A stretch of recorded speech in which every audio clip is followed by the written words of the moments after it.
Hey, it's Katie, and I have 11 things that I have recently bought to help me with my goals that might also help you with your goals. Hello, this is Katie from Crafting Ruby Dreams, and welcome back to my channel where I talk about planners, goal setting, writing, publishing, and getting right with my finances. Today is part one of a series of haul videos where I'm going to be talking about things that I have recently gotten that are either very planner specific or are intended to help me achieve goals that I have set for this year. I'm going to be sharing the reasons why I have bought them and how I envision them helping me, as well as why you might find them useful to help you with your goals. First up is a piece of tech equipment that I am hoping you find enjoyable by watching this video, because I think it has so far really improved the audio quality of my videos. And that is a Røde VideoMicro Ultracompact camera mount shotgun microphone. I'm going to switch over to my phone to show you what it looks like. Here we have the Røde VideoMicro Ultracompact camera mount shotgun microphone. There.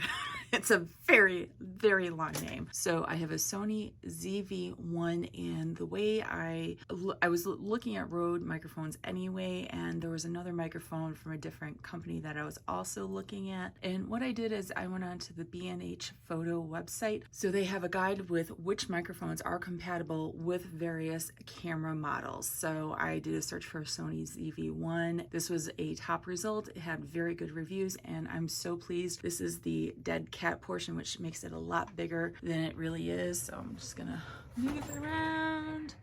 And it is attached to the, I'm not even sure what that's called, but this little part right here actually screws up and down, so you can slip it in to whatever that little portion is. Oh yeah, so college graduation picture.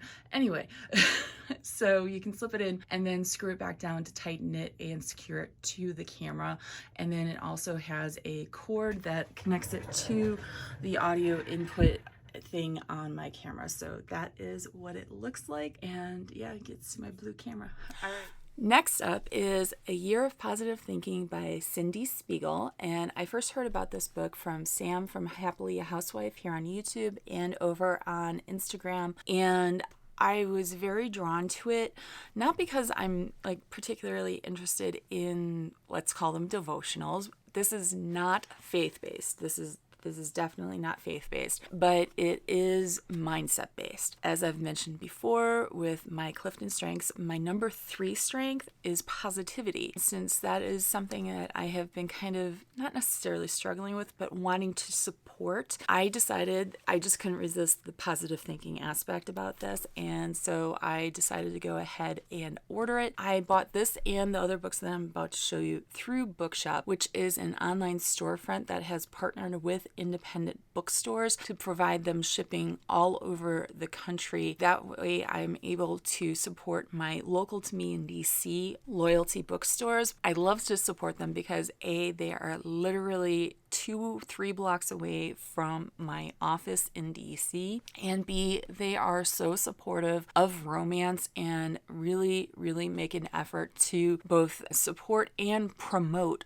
romance and romance authors and diverse authors, and I really love Hannah and her staff to pieces. So you can always look up your local independent bookstore to see if they have an affiliate storefront on Bookshop, and you can support them that way. If you do not have an independent bookstore that you would like to support and don't particularly want to buy from Amazon, I do have a Bookshop affiliate storefront, so you can go check my storefront out. It's available in the description below, and everything will be linked below if you're at all interested in any of these. I got this book on April 28th, and so I opened it to the 28th, and I just felt hit right in my feels, frankly, because it was talking about live your own version of success right here.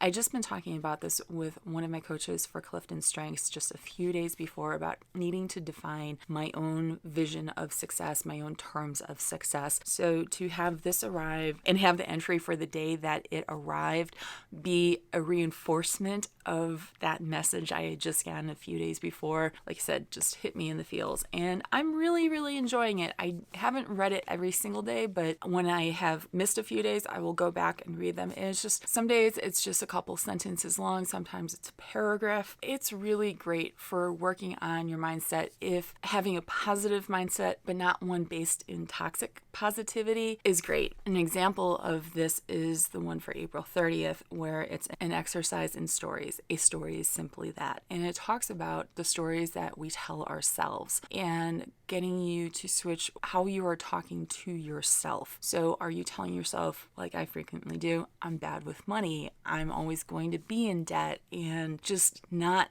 being supportive of myself in whatever thing I'm trying to do. And so this is just a reminder to think about what stories you are telling yourself. I really like how gentle this positivity is in some ways. It can be very pointed depending on what else is going on in your life, but at the same time, it is not going out, you should be happy all the time. If you're not happy, you're broken.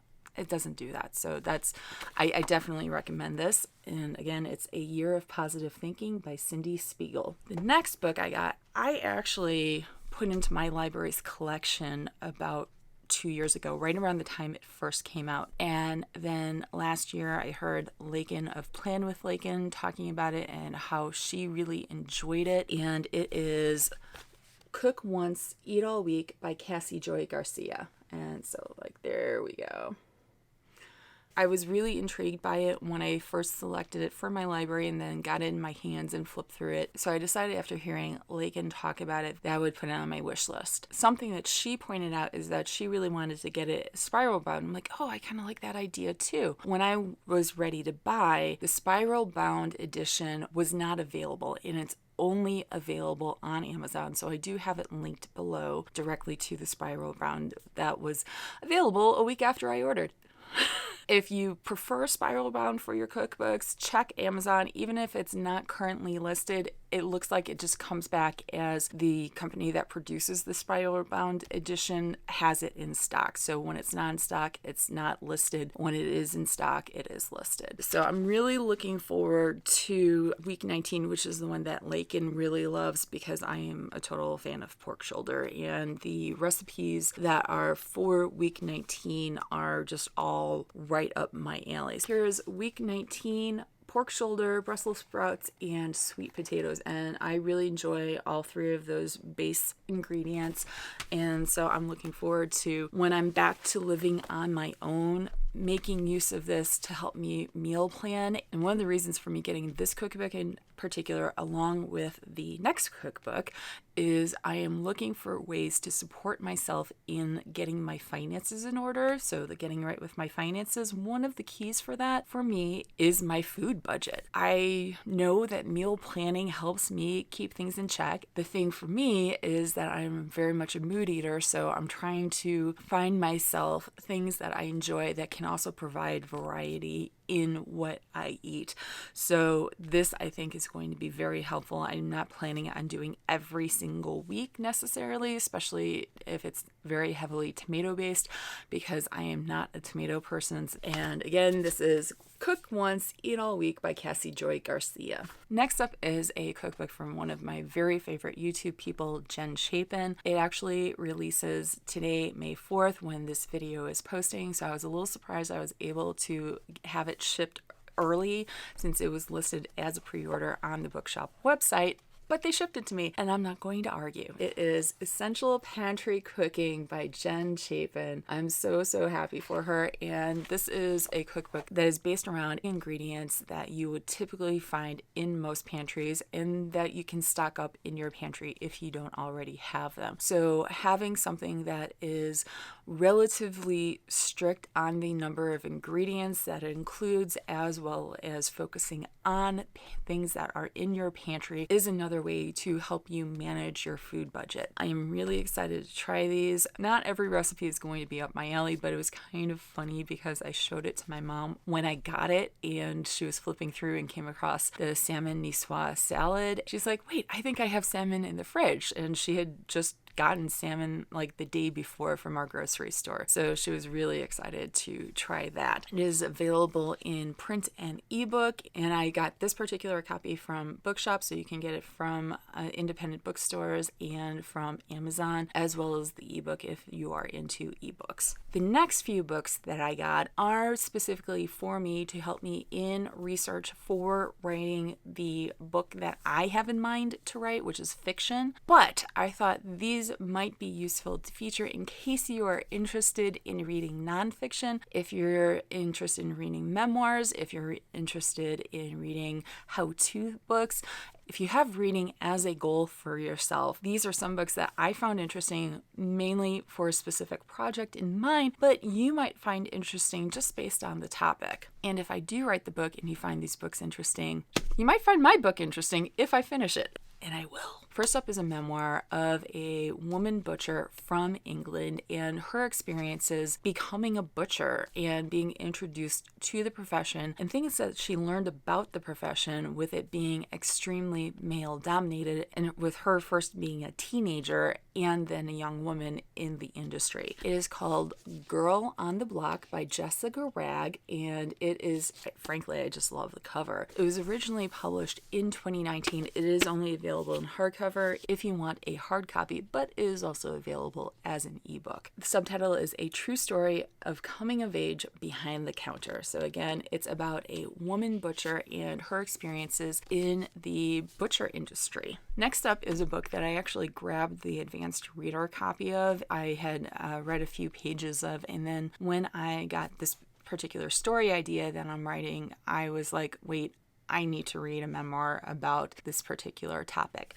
And so it is called The Unexpected Spy. And the author is Tracy Walder, and the subtitle is From the CIA to the FBI, My Secret Life Taking Down Some of the World's Most Notorious Terrorists. It's not the terrorism aspect that I'm interested in as much as the life as a woman spy. And within recent times, there are a lot of books that are out lately that are about women spies, but many of them are about women who were spies during World War II. So since the book that I am planning on writing, and I'm at least brainstorming at this point, is contemporary set, I wanted something that was contemporary, and this was just perfect. This just came out last year in 2020, and I am really looking forward to reading it. If I remember correctly, I actually heard this author speak in 2019 at the American Library Association conference, and I think that was the reason why I had the advanced reader copy. Next up is basically a how-to book, and it is Spy Secrets That Can Save Your Life by Jason Hanson, and the subtitle is A Former CIA Officer Reveals Safety and Survival Techniques to Keep You and Your Family Protected. So again, this is a research book for me, but you might find it interesting if you find the topic interesting just to read. The next book is, again, another research book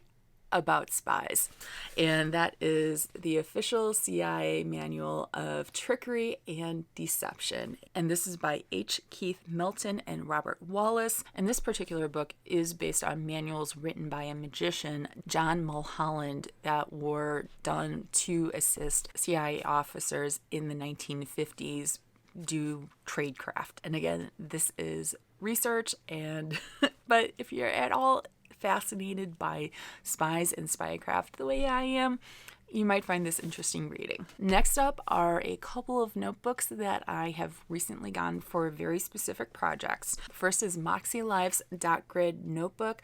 I actually got 4 of these because there was a special sales code for Club Mäksē members, which I am a member of. So you can probably not see the dot grid. It's really faint, but it is there, and it's 5mm. The paper is the same as in the planner. It is 60 pages per notebook, so 30 sheets front and back. Club Mäksē is 6 months long. I'm not sure how many of these I will end up using. They are A5 size, so let me show them up against the planner, which is basically about 7x9.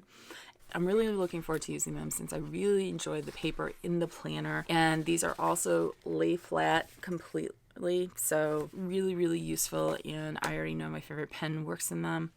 I'm looking forward to it. The next notebook I have is the Sequins Classic 360. The particular version I got is, it's not A5 because here it is up against the MäksēLife planner, which is A5. Its size is 12.5 centimeters by 17.8 centimeters, and I just can't remember what that conversion is. I know it's 1 inch to 2.5 centimeters. Doing that math in my head is not possible right now, but it is 200 sheets, so 400 pages of grid paper, and this is also lay flat. So for that big of a notebook, I thought it was really worth it. I think this was around $25. I did get it off of Amazon. It has a lot of other configurations, so you could have like a red cover. I got the black cover, obviously. It also has blank pages, line pages, and grid, and I got the grid because I wasn't quite feeling the line pages, and I also knew I didn't really want blank pages. What I'm going to be specifically using this for is something that I got from Sarah Cannon off of her Heart Breathings channel. She recently did a video on her book of master lists. She got the idea from Alexandra Sokolov, who I have met at writing conferences, but I haven't taken any classes from her. And what Sarah said Alexandra suggested in her course was that you keep a book of lists that get you excited. Your top 5 villains from movies, your top 5 book villains, your top 5 movies that feature nature, and your favorite tropes or whatever, and various ways of presenting story that get you excited based on whatever the list topic is. And something else I'm also going to be incorporating in here is something I've talked about before with regards to Jennifer Lynn Barnes and her Writing for Your id presentation that she did at the Romance Writers of America conference a few years back. I will link to that recording below if you're at all interested, because it was just life-changing for me. It is also very similar to Alexandra's recommendation for master lists of things that get you excited, because they're both playing off of what gets you excited. As you may have gleaned, I get excited about spies and stories. I will always sit up and take notice when there is a book, fiction or nonfiction, about spies. I don't read everything, I don't watch everything, but I will immediately pay attention when that is listed in the description of the movie or the book or whatever. One other feature that I want to point out about this notebook is this little tab here. It is not paper, it is a magnetic bookmark. If you like magnetic bookmarks, or if you want to try one, it comes with one. The other item that I got with the Sequins notebook in order to push it over the $25 mark from Amazon was this lovely cookbook stand. You know, it's kind of like falling apart a little because it's not sitting on the desk, but there we go. Pink. I couldn't resist the pink. So it's got a little holder here. It lies flat, and it will lie flat completely when folded up. But let me put this together so you can see what it looks like with the reason that I actually got it. I have talked before about how I'm a very perceptive person and I respond to things that are in my face. Well, one of the things I was looking for earlier this year is to get a stand for my planner. So here's the book stand. Here's my MäksēLife planner. Really simple. It fits in perfectly. So this will be sitting on my desk and wherever I'm at, so that I have my weekly actions page sitting right in front of me, so I'm always aware of what my actions are for this week to achieve my goals. I hope you found this haul video of things I've recently bought in order to support me in achieving my goals interesting and fun, and may have given you some ideas of what you can get for achieving your goals. If you have any questions, please drop them down in the comments. If you have suggestions for future videos, if you'd like me to see a more in-depth review about any of these items or something else that you think might be useful for helping you achieve your goals, please drop those down in the comments. My next video is going to be about some planner items I have recently received. If you haven't already, subscribe and hit the bell to be notified about when future videos are available so that you know when it will be posted. Thank you so much for joining me, and I hope you will check out my other videos I'm planning on goal setting, so I will put that playlist in the comments, and you might find the other video listed interesting as well, so consider clicking on that too. Thank you so much for joining me here today, and may all your dreams be Ruby dreams. Bye-bye.